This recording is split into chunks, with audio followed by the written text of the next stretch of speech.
আসসালামু আলাইকুম। আশা করি সবাই ভালো আছেন। আজকে বানাচ্ছি পাটিসাপটা পিঠা।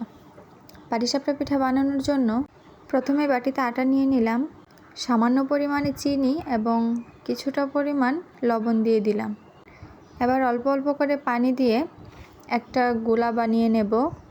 খেয়াল রাখতে হবে গোলাটা যেন বেশি শক্ত বা বেশি পাতলা না হয়ে যায়, সেজন্য পানিটা আন্দাজ মতো একটু একটু করে দিতে হবে এবং আস্তে আস্তে গোলাটা মেখে নিতে হবে। আমি আটাটা আন্দাজ মতো পানি দিয়ে গুলে নিয়েছি। সামান্য পরিমাণ গোলা আটা আরেকটা বাটিতে নিয়ে নিব। এতে সামান্য ফুড কালার দিয়ে ভালোভাবে মিশিয়ে নিব।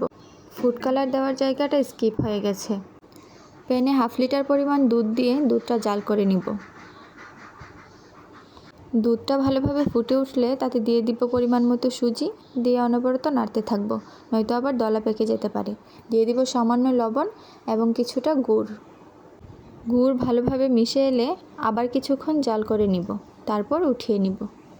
প্যানে সামান্য পরিমাণ তেল দিয়ে নিব।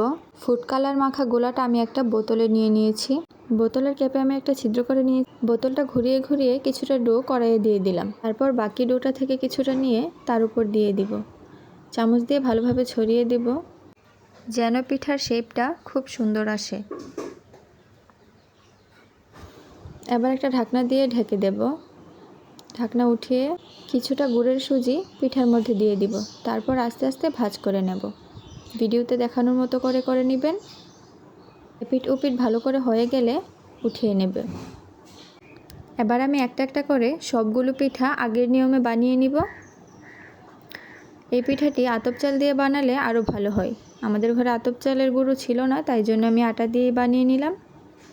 আরও একটা পিঠা হয়ে গেছে, উঠিয়ে নিব। তারপর দিয়ে দিব আরও একটা পিঠা। আস্তে আস্তে করে সবগুলো পিঠাই হয়ে গেল।